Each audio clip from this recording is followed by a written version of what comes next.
দর্শক, এই মুহূর্তে রাজধানীর কারওয়ান বাজার থেকে সরাসরি যোগ দিচ্ছেন স্টাফ করেসপন্ডেন্ট শফি মাহমুদ সাগর। নিত্যপণ্যের দাম নিয়ে ভোক্তারা কি বলছে জানাবেন আমাদের।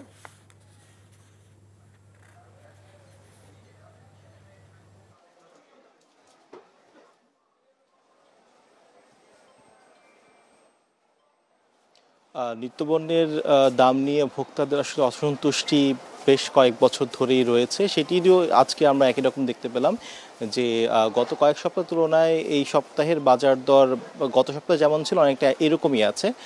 তারপরেও ভোক্তারা মনে করছেন যে তারা যেই দামে পণ্যগুলো ক্রয় করছেন সেটি আসলে ন্যায্য মূল্যের চেয়ে অনেক বেশি মূল্য, এবং তাদের যে বেতন বা তাদের যে ধরনের আয়, সেই আয়ের তুলনায় আসলে এই বাজারের দরটা অনেকটাই বেশি। আজকে আমরা দেখতে পেয়েছি যে ব্রয়লার মুরগির দাম গত সপ্তাহের তুলনায় কেজিতে 5 থেকে 10 টাকা বেড়েছে। গত সপ্তাহে 150-55 টাকায় বিক্রি হচ্ছিল, এই সপ্তাহে এসে সেটি বিক্রি হচ্ছে 160 থেকে 65 টাকায়। এর পাশাপাশি গরুর মাংস যেটি আছে সেটির দাম আগের মতোই আছে, 750 টাকা করে কেজি। এর পাশাপাশি আমরা চালের বাজারে এসেছি এবং চালের বাজারে দেখেছি যে গত সপ্তাহে যেমনটি ছিল এই সপ্তাহে চালের দামটি তেমনটাই রয়েছে, এবং সেক্ষেত্রে সবচেয়ে বেশি যেই চালটি ভোক্তারা ক্রয় করে থাকেন পাইজাম চাল, সেই চালটি বিক্রি হচ্ছে সর্বোচ্চ 57 টাকায়।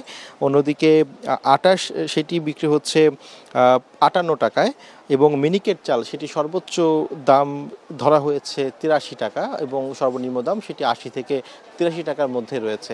এর পাশাপাশি আমরা পেঁয়াজের বাজারে গিয়েছি, পেঁয়াজের দামটি গত কয়েক সপ্তাহ ধরেই কিছুটা বাড়তি অবস্থা রয়েছে, এবং এই সপ্তাহে এসেও আমরা দেখেছি যে পেঁয়াজ বিক্রি হচ্ছে 100 থেকে 110 টাকায়, এবং সরকার নির্ধারিত একটি মূল্য কিন্তু প্রতিদিনই দেওয়া হয়। সেই তুলনায় আমরা দেখেছি যে বেশ কিছু দোকান সেই মূল্যর যেই অংশটি সেটি তারা আসলে মেনে চলেছেন এবং সেই অনুযায়ী তারা দামটি রেখেছেন। তবে ভোক্তাদের যে অসন্তুষ্টি, তাদের যে আসলে ইনকামের সাথে তাদের যে খরচ, সেই খরচটি আসলে কোনোভাবেই সামঞ্জস্যপূর্ণ হচ্ছে না, এবং তারা মনে করছেন যে এই কোনোভাবে আসলে বাজার মনিটরিং বাড়ানো, বৃদ্ধি করা, কিংবা এর পাশাপাশি সরবরাহ বৃদ্ধি করা কিংবা আমদানি করা, যেইভাবেই হোক যে সকল নিত্যপণ্য প্রয়োজনীয় রয়েছে সেগুলো যেন আসলে তাদের ক্রয়ের নাগালের মধ্যে রাখা হয় সেটি তারা আবেদন করেছেন। এর পাশাপাশি শীতের সবজি আমরা দেখেছি বাজারে উঠেছে। তো শীতের প্রথম দিকে আমরা দেখেছি যে গত কয়েক সপ্তাহের তুলনায় বেশ কিছু পণ্যের দাম কিছুটা কমেছে, এবং বিক্রেতারা বলছেন যে আরও কয়েক সপ্তাহের মধ্যে এই দামটি আরও নাগালের মধ্যে চলে আসবে। তো মূলত বাজারের এই সপ্তাহের এই ছিল হালচাল। তো এই ছিল বাজারের সর্বশেষ।